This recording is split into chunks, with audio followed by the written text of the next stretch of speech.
एक औरत आई थी मेरे पास, मेरी बच्ची छीनी गई है, दूसरी मेरे साथ ज्यादती की हुई है और बाद में उसने बेच दिया है 30,000 में। बोले अगर बच्ची दूसरी औरत ले आओगे तो बच्ची दूंगा, वरना बच्ची नहीं दूंगा। अब्बू ने कहा ये काम करेंगे, मैंने कहा ठीक है ये काम करेंगे। बच्ची की खातिर मेरे बच्चे चले जाएं तो चले जाएं, कोई परवाह नहीं। बेटी ने बोला अगर बाबा तुम्हारे ऊपर तो हम कुर्बान हैं।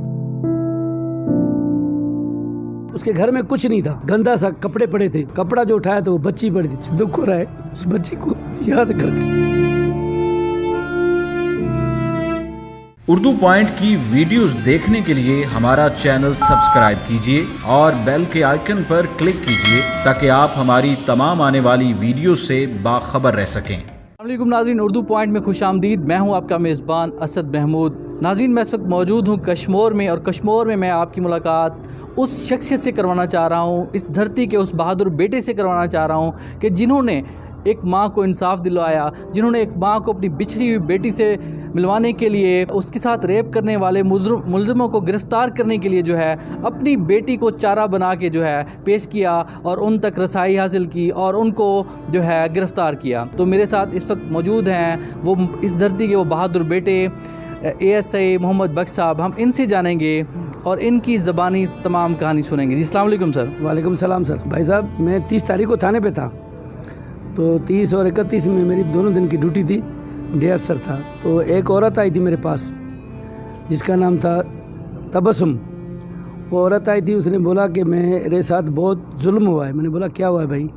बोलते एक तो मेरी बच्ची छीनी गई है, दूसरी मेरे साथ ज़्यादती की हुई है। मैंने बोला कहाँ पे, किस चीज़ पे? बोले मैं कराची से आई हूँ, जना से। वहाँ से मुझे किडनैप करके आए नौकरी दिलवाने के लिए कि मैं फ़ौजी ऑफिसर हूँ, वहाँ आपको घर भी दूँगा, वहाँ आपको जो है ना नौकरी भी दूंगा, 40,000 तुमको तनख्वाह मिलेगी। इस झांसे, इस लालच पे भी मैं इनका पास आ गई हूँ। इन्होंने मेरी इज़्ज़त भी लूटी है और मेरी बच्ची भी उन्होंने छीन ली है और बाद में उसने बेच दिया है 30,000 में। तो आज मैं आपके पास आई हूँ, मेरे साथ इंसाफ करें। मैंने बोला आपके पास कुछ है? मेरे पास तो उनका कोई सबूत नहीं है, कोई चीज़ नहीं है। बोला कोई नंबर वंगर या कुछ और? बोले ये 2 नंबर हैं, बस यही नंबर है और कुछ नहीं है। तो मैंने बोला ठीक है, आप ठहर जाएं, 2 बजे मेरे थाने पे आ जाएंगे। फिर वो गई, बोले मैं इस मौलवी की मस्जिद में सोऊंगी। उन्होंने उधर उसको सोने नहीं दिया। फिर आई दोबारा मेरे पास, बोलता है भाई ये तो मुझे तंग कर रहे हैं। मैंने बोला बहन ऐसे करो, तुम मेरे घर चली जाओ। मैं उसको लेकर इस घर में बिठाया, तो इधर जैसे वो आई वो इधर रो रही थी। तो मैंने इन बच्चों को बोला कि भाई मैं कोशिश कर रहा हूँ, इंशाल्लाह जैसे उसका नंबर खुलेगा तो इंशाल्लाह मैं उसके पास पहुंच जाऊंगा। तो मैंने कोशिश की, बहुत कोशिश की, उनको गांव में ढूंढा, इधर उधर ढूंढा, पता लगाया, लेकिन उन्होंने कास्ट मुझे गलत बताई थी। मैंने उनको बोला कि भाई मैं एरिया मैनेजर हूं, अपना इमरान खान का प्रोग्राम है, 50,000 किफ़ालत प्रोग्राम के आपके आए हैं, आप आएँ ले जाएँ। मैंने खैरुल्लाह के छोटे भाई से बात की थी, तो उसने बोला मैं बाहर हूँ, इंशाल्लाह 2-3 दिन में आ जाऊँगा। मैं उसका भी इंतज़ार कर रहा था, लेकिन वो नहीं आया। मैं समझा कोई पता चल गया होगा या कुछ भी। फिर मैं जो है ना आगे मज़ीद जो कोशिश कर रही, तो खैरुल्लाह ने एक दिन बात की, इधर ही मेरे घर में वो मौजूद थी तबस्सुम से उसने रिंग की। तो तबस्सुम ने उसको बोला बाजी ने कि मेरी बेटी दिलवा दो। उसने बोला तुम्हारी बेटी मेरे पास नहीं है, उसके पास है, तो मैं उसका नंबर देता हूँ। उसने बोला नंबर तो उसका बंद है, चाहे दूसरा नंबर है मैं तेरे को देता हूँ। वो उसने नंबर दिया, मैंने नंबर नोट कर लिया। तो नंबर नोट कर लिया, उस नंबर पे उसने बात करवाई, तो फ़ौरन उसने बच्ची से बात करवाई। मैंने बोला एक बंदा नंबर देता है, पता नहीं वो कहाँ है, उसको क्या पता कि फ़ौरन बच्ची को देता है। मैंने इन्वेस्टिगेशन दिल में लगाई कि दोनों साथ हैं, दोनों मुजरिम हैं, एक ही जगह पे बैठे हैं। जैसे उसने नंबर दिया तो मैंने उसको बोला था आप बात करें, उससे बात की। उसकी बच्ची बहुत रो रही थी, बोलती मम्मा मुझे बहुत जो है ना जुल्म हुआ है मेरे साथ, आप जल्दी आए वरना मैं मर जाऊंगी। तो उसने फ़ौरन नंबर अपना काट दिया, मोबाइल बंद कर दी। फिर दोबारा रिंग कर दी, बोले अगर बच्ची दूसरी औरत ले आओगे तो बच्ची दूंगा, वरना बच्ची नहीं दूंगा। तो मैंने बोला तुम इसको बोलो कि 3-4 दिन में इंशाल्लाह हम बंदोबस्त करेंगे, कोई औरत लाएंगे।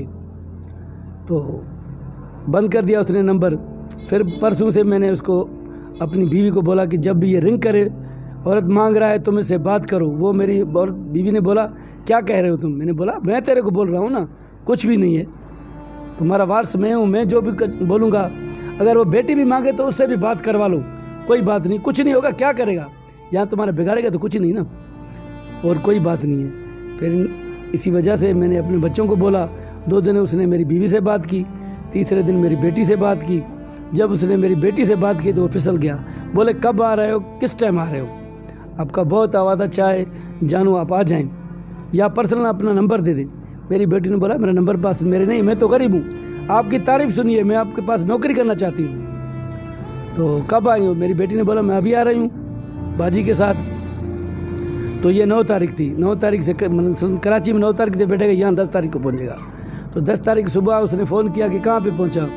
मेरी बेटी ने बोला कि भाई हम तो होटल में बैठे हैं। बोला कौन सा होटल? बोला मेरे को तो पता ही नहीं है, होटल है जहाँ मरी ट्रांसपोर्ट के साथ ही है।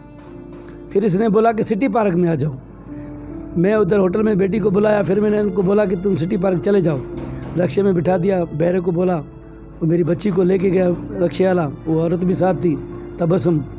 मैंने उधर बंदोबस्त कर लिया उसका अरेंजमेंट के, जैसे आएगा तो इंशाल्लाह बच के नहीं जाएगा। तो जैसे मेरी बच्ची बैठी थी पार्क में, आधा घंटे के बाद ये आया अपना मोहम्मद रफ़ीक आया गेट से। मेरी बच्ची से फ़ोन पे बात की कि तुम बाहर आओ। मेरी बच्ची ने बोला कि हम बाहर आए तो लोग तो बहुत हैं, मुझे क्या पता तुम कौन हो, कौन सा हो, आपका सामने आओ, चेहरा दिखाओ। तो वो उसने ऐसे ऐसे किया। तो मेरी बेटी ने बोला आ जाओ, मैं बैठी हूँ। ये अंदर जैसे आया तो हम तो फ़ौरन उसके नज़दीक आ गए। ने बोला देखिए बातें करें ना, हो सकता है कोई और भी हो सकता है, हमारा प्लान जो है ख़त्म हो जाए। तो ये आया, मेरी बेटी से बोला कि आप नौकरी करना चाहती हैं? मेरी बेटी ने बोला हाँ मैं नौकरी करना चाहती हूँ। तो इसने बोला निकाब हटाओ। जैसे मेरी बेटी ने निकाब हटाया, बोलता है तुम सिंधी हो? मेरी बेटी ने बोला मैं सिंधी नहीं हूँ, मैं तो उर्दू स्पीकिंग हूँ। चाहिए तुम सिंधी हो, सिंधी से बात करो। तो उसने बोला, जो औरत ने, तबस्सुम ने, उसको बोला, उसने खैर मोहम्मद रफ़ीक ने, कि तुम ये सिंधी लाए हो? हाँ मैं सिंधी लाया हूँ। जैसे इसने सिंधी बोला, मेरी बेटी ने उसको इधर से पकड़ लिया। हम तो नज़दीक थे, फिर हमने उसको गिरफ़्तार कर लिया और उसको थाने पे ले आए। उसको बोला कि भाई आलिशा दो हमको। उसने बोला मेरे पास नहीं है, खैरुल्लाह के पास। मैंने बोला तुमने मेरे से बात करवाई, मुझे बच्ची दे वरना मार दूंगा।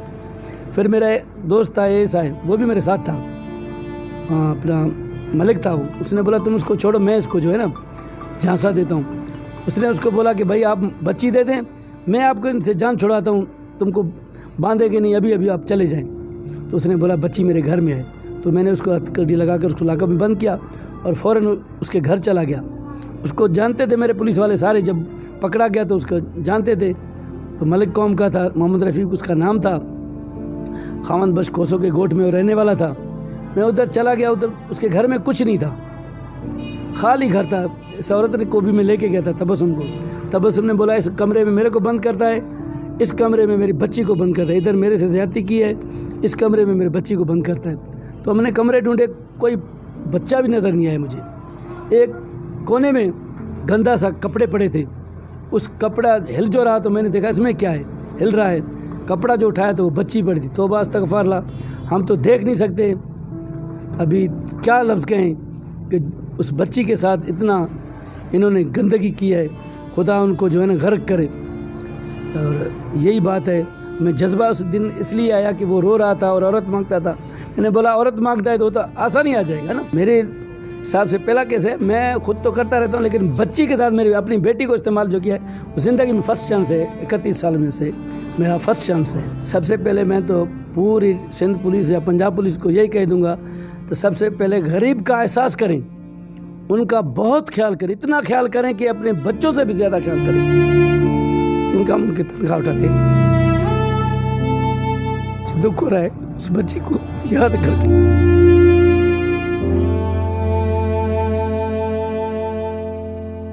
मैंने बोला मेरी बेटी को मार देगा ना, छोड़ूंगा मैं भी उसको नहीं। मेरी बेटी को मार देगा तो मैं भी नहीं छोड़ूंगा। बेटी ने बोला अगर बाबा तुम्हारे ऊपर तो हम कुर्बान हैं, तुम गए तो तुम्हारे पीछे हमारा कौन है। जब आपके बाबा ने आपको कहा, आपको आपकी वालदा ने भी बताया होगा, तो उस वक्त आपका क्या रद्द अमल था? मैंने जज्बात किया तो मुझे किसी बात का डर नहीं था। मैं बच्ची का आवाज़ सुन के उसकी जब रो रही थी अपनी अम्मी के साथ, अम्मी मुझे लेके जाओ, अम्मी मुझे लेके जाओ, तशद्दुद कर रहे हैं, मुझे मार रहे हैं, इसलिए मैं जज्बात में उठ के मैं ये कदम उठाया। किसी की ज़बरदस्ती मुझ पे नहीं है, मैं अपनी खुद रज़ामंद से ये काम किया है। मुझे अब्बू ने कहा ये काम करेंगे, मैंने कहा ठीक है ये काम करेंगे। अब्बू ने पिस्तौल उठाया, मैंने कहा पिस्तौल ना उठाओ, कोई किसी को लग जाए, कब और बात हो जाए। फिर अब मैंने कहा तो लगे, ज़िंदगी हमारी चली जाए तो चली जाए, जान कुर्बान है इस पे। ये बहुत बड़ी बात है कि जान कुर्बान है। तो इसके अलावा आप देख सकते हैं कि आपने बाबा से पिस्टल भी रखवा दिया। आपके बाबा की जान को भी ख़तरा था, आपको भी ख़तरा था, तो तब आपने ये चीज़ सामने नहीं रखी, फिर आपने उनसे पिस्टल क्यों रखवाया? हमने रखवाया किसी को मता वो लड़की बेटी को लग जाए, उसी छोटी बच्ची को लग जाए जिसकी जान हम बचाने जा रहे थे, वहाँ पे फायरिंग करे, अब्बू फायरिंग करे, किसी बच्ची को नुकसान पहुँच जाए, फिर हम उसका क्या होगा। इसलिए हमें अब्बू से रखाया। हमने कहा हमारी जान चली जाए तो चली जाए, उस बच्ची की जान नहीं चली जाए। तो अब क्योंकि बच्ची वापस आ गई है, हमें अब आपके क्या जज्बात हैं, क्या आपके तासुरात? खुशी है, बहुत खुशी है, हमें इतनी खुशी है, इससे बड़ी का भी खुशी नहीं है। हमें बहुत खुशी है, अपनी माँ से मिली है, इसलिए हमें बहुत खुशी है। इस वक्त इनकी वालदा भी इनके साथ बैठी है, हम उनसे भी बात करेंगे कि उनके क्या जज्बात थे जब उनको आगाह किया गया इस बारे में। बस जज्बात थे इंसानियत के तौर पे, और उनकी माँ की तरफ से हम बहुत परेशान थे, इसलिए फिर जज्बा आ गया। जब इंसान है तो जज्बा आना ही चाहिए। उसकी माँ तड़प रही थी, उसकी बेटी वहाँ तड़प रही थी, फिर इस साहब को कोई चारा ना मिल रहा था, कोई औरत नहीं मिल रही थी, वो उसे ब्लैकमेल कर रहे थे। फिर इसलिए हमने साहब के साथ कदम उठाया। इसने कहा चलो जब बच्ची को बचाना ही है, मैंने कहा बच्ची को बचाना है, अगर हमारी जान चली जाए तो चली जाए, इसी माँ की बेटी वापस आए, इसी बच्ची वापस आए, उस अलीशा को कुछ ना हो। मगर उस दरिंदों ने उस अलीशा को बख्शा नहीं, उस बच्ची को बख्शा नहीं, फिर भी बच्ची वो ऐसे हो गई। हमने कहा खैरियत से वापस आ जाए, अपनी माँ से मिले। बस इसलिए मैंने अपनी बेटी भेज दी, सिर्फ इंसानियत के खातिर। अपने मियाँ के साथ, अपने साहब के साथ मैंने साथ दिया, अपनी भी बच्ची को मैंने भेज दिया।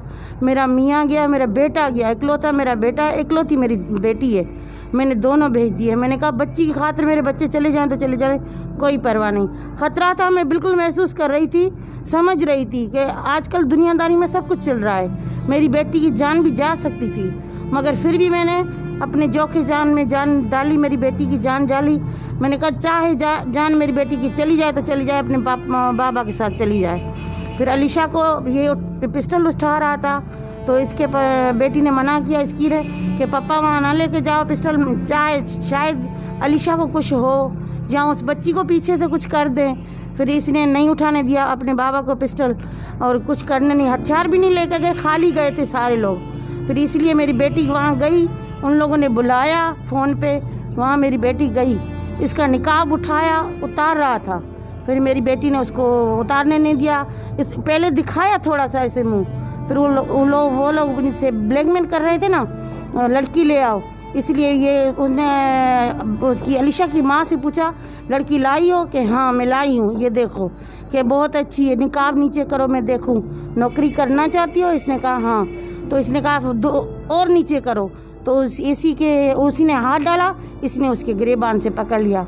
इसकी मेरी बेटी ने खुद अपने अब्बू को कहा अब्बू कोई हथियार ना लेकर चलो, हम खुद चलेंगे, बच्ची के लिए अगर ज़िंदगी उसकी बचानी है, इसकी माँ के लिए हमने सब कुछ किया, इंसानियत के खातिर किया। कौम के इस हीरो जिसने ये कारनामा अंजाम दिया कश्मीर में के सिंध पुलिस के ASI मोहम्मद बख्श ने, उनके घर की भी एक नज़र आपको दिखाते हैं कि घर के उनके हालात कैसे हैं। ये इनके घर का किचन है, ये एक सादा सा किचन इनके घर का है। इनका तर्ज़ ज़िंदगी जो है बिल्कुल ही सादा है। ये रहन सहन है हमारे इस कौम के हीरो का कि जिन्होंने अपने हालात को भी आड़े नहीं आने दिया, अपनी गुर्बत को भी आड़े नहीं आने दिया, और इतना बड़ा स्टैंड ले लिया कि अपने पूरे घराने को, अपने पूरे घर की जो ज़िंदगी है उसको जोखों में डाल के जो है कौम की बेटी को बचाया। अपने मेज़बान असद महमूद को इजाज़त दीजिए, देखते रहें उर्दू पॉइंट। अल्लाह निगहबान।